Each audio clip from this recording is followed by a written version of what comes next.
What's up guys, Mike here, the Detroit Borg with a look at the new Google Nexus 7 tablet from ASUS. This is running Android 4.1 or Jelly Bean and is the reference design for the latest and greatest Android software. So this is the pure Android experience. So let's unbox this thing, take a look around the hardware, and see what's new with the new software. Now the Nexus 7 tablet is available in two sizes, 8GB and 16GB. 8GB $199, 16GB $249, so that's pretty low. Now, this is not available in a cellular version, so you can't get 4G or 3G. This is just a Wi-Fi device. Take a look around the box. You have that 7 formed by the shape of the Nexus 7 itself. Nexus 7 on the side, on the back. You see made for Google Play, full-fledged Android tablet, so this is the pure Android experience. You can see some of the apps they're highlighting there, including the fact that this is the first Android device to ship with Chrome by default. So Chrome is the default browser. It's come out of beta and is now the preferred browser on the Nexus 7. Now in terms of specs, we have a 1.3 gigahertz quad-core Tegra 3 processor with a 12-core GPU. We also have 1 gig of internal RAM. This does not have a built-in SD card slot, so you either get 8 gig or 16 gig, so decide when you buy. Now this also includes NFC technology as well as an accelerometer, GPS magnetometer, gyroscope. This also has a 7-inch screen with a resolution of 1280 by 800. That's an HD display and gives you a PPI of 216. So it's not quite Retina display. So let's go ahead and crack this open. So we got two pieces of tape here. So it's so nice they taped it twice. Pop it open. And there it is. We have a little tab here to lift it up. We'll set that aside for just a moment. Take a look to see what's inside this package here. So we get another box. So here we have some literature here, a quick start guide and our warranty information. Let's briefly look at that quick start guide, see if there's anything interesting there. It doesn't really look like it, so we'll set that aside. Inside here we have our micro USB charging and syncing cable. And on the other side, we can find our wall adapter here. You can see it's ASUS branded, and you can see the USB plugs in there. Now onto the tablet itself. So we got a little tab here to lift up this envelope and slide it out. Or it's a little sticky here. There we go. Now taking a close look around the hardware, you can see on the back we have our Nexus branding. On the bottom we have ASUS's branding, as well as a speaker grill. This is a single speaker, not a stereo speaker. On the side we'll find our buttons, so we have our sleep wake power button, as well as our volume rocker. Down here we'll find our headphone jack, as well as a micro USB connector for charging and adding data. On the side we'll find our 4 pins. These are electrical connections for connecting accessories. We also have 2 microphones, one here, another one up here, and that's so if you're handling this in either portrait or landscape mode, you may be covering at least one of the microphones, so at least one is free at any given time. Now the back is not removable. It's actually made out of this sort of rubbery texture, so it actually feels very nice to handle, very grippable.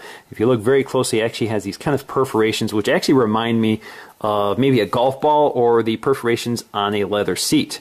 Now the edge is made out of this hard plastic bezel, so this is not metal or anything like that. It's just a painted silver plastic. Up front we have an edge-to-edge glass panel, which is Corning Gorilla Glass. Up here we'll find our only camera on this device, which is a 1.2 megapixel camera along with an ambient light sensor just next to that. Now the camera actually does not have a dedicated app, so you can't use this as a still shooter. Basically it's there to be used with apps such as Skype. Now you'll find no other buttons here, so no backlit Android buttons. Instead they appear on the screen itself. Now my next step is to boot up and set it up for the first time. So I'm just going to hold the power button.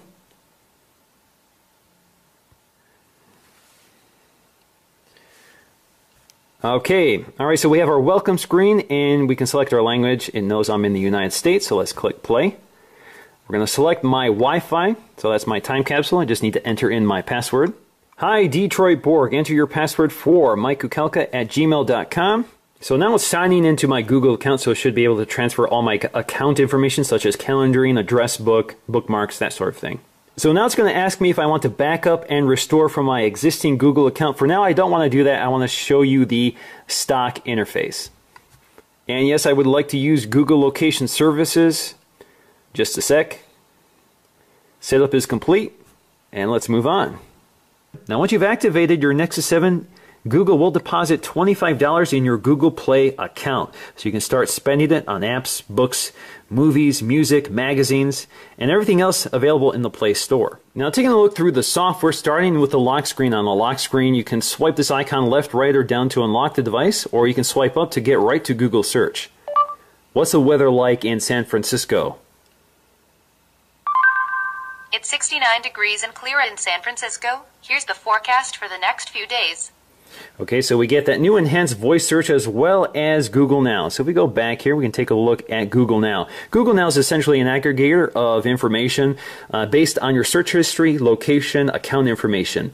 So you'll see information appear in these cards, and it's sort of intuitive. It knows what information you may need. So for example, if you show up at a movie theater and you've done a search for recent listings of The Dark Knight, it will show you movie listings and give you the option to purchase tickets, that sort of thing. Now, once you get back to the home screen, you can get to Google Now just by tapping and holding and swiping up on the home button. It takes you right to where you last left off, and you can do searches like, how old is President Barack Obama?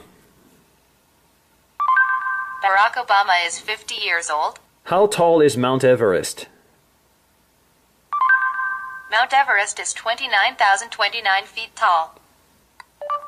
Play artist Coldplay. Playing request. Who directed Fargo? Fargo was directed by Ethan Coen and others. So you can see you can do quite a few things with the new Google search, and the voice sounds very natural. Now, the Nexus 7 tablet comes with 5 home screens, which you can customize by adding additional apps or widgets. Now, the main home screen has the My Library widget, which is a widget that shows you all of your library information, such as your books, your music, your movies, magazines, and all you have to do is tap on any one of them to get right to them. So for example, that's my Coldplay album, and all of this is recent activity. So anything that you've looked at recently will appear in this library widget. We also have some Play Store recommendation widgets up here or to the right of that home screen. And you can remove these if you want just by tapping and holding them and taking them up to delete. We'll leave them for now. Now, down below in the dock, we can find some of our standard Google apps as well. So we have a folder full of apps, including Google Chrome, which is the new default browser, as well as Maps, Google+, Gmail, YouTube, Earth, Talk, Currents, which is updated with Android 4.1, People, Gallery, and Calendar. All these will have been transferred from your Google account. All of your information will have automatically been transferred to those apps. We also have our Google Play Bookstore, or our Google Play Library. So here, Google Books Library, which is where we can find all of our books. So if you purchase books through Google Play, you can see them. They will automatically download here, and you can read them right away. Obviously, this is one of the main use cases for this 7-inch tablet is for reading. So, of course, they've also given us a manual for the new tablet. So instead of having a printed manual, you get a full electronic manual. We also have Google Magazine, which launched with Android 4.1 as well. So if you subscribe to magazines, they will appear in this app, and you can tap on them and start reading them. We also have Google Movies, and they've included a copy of Transformer Dark of the Moon. So this will automatically load as soon as you boot up your device for the first time. In this so-called alien civil war? Well, the other side wanted to... We also have Google Play Music, which is where you can access your music library either from the cloud or locally. So, for example, we have our Coldplay album here. Click play, and we're all good to go. And lastly, we have our Google Play Store for buying apps, music, movies, and everything you can think of right from one location. Now, down below, we also have our 3 main Android buttons, including Back, Home, and Recent Apps. So if we tap Recent Apps, you can see everything we last launched. We can swipe them out of the way if we want to close them, or tap them to bring them forward. And we also have Google Search, which is always omnipresent on any home screen. So we can do search right from here. Where is the nearest Ford dealership? Getting directions. Now at the top of the screen, we'll find our clock, battery indicator, as well as Wi-Fi status, and we have our badges, our notification badges. So we can see that we have music playing in the background. We also have some new email notifications. Now if you had Instagram, Facebook, Google+, you'd see all of that appear as badges up here. And you can swipe down to get to them. So you can see all of our notifications, including a little widget here to play our music, and we have our email notifications here. Now you can expand this just by bringing 2 fingers and swiping down. You can jump right to that app just by tapping on it.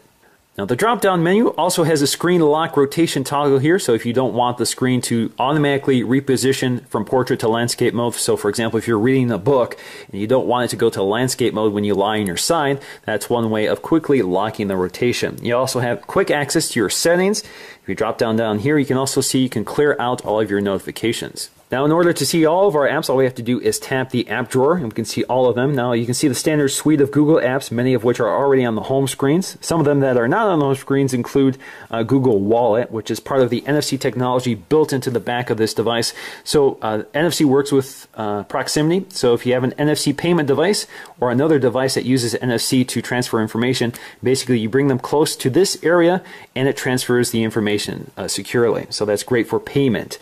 Now in terms of other apps, we also have Currents, which is sort of a news aggregator. This allows you to subscribe to certain websites so you can receive their information in sort of a tablet or a mobile device friendly format. So for example, if we go to The Verge here, you can see it's formatted for this display. So you can see text fills the screen, images fill the screen, and you don't need to pinch and zoom to read it. Now to add additional apps, all you have to do is tap and hold on them and bring them to any of the home screens and drop them.